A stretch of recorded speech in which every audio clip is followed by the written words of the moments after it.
Bakit ang init ng ulo naman? Yan, mag-play lang ikaw. Play lang ikaw ha.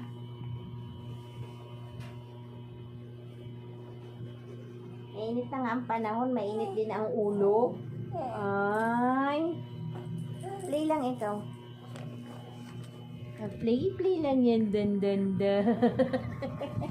Mainit na ang ulo. Hi. Ay, chut, kawawa naman yan. Ninay, wawa naman yan siya. Uy.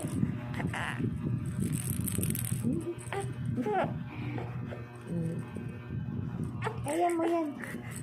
Iinit ka na. Antok na kasi ang baby namin. Kaya maiyak-iyak na. Ayan na siya. Opo. Wow. Hi. Hi. Ay, sis.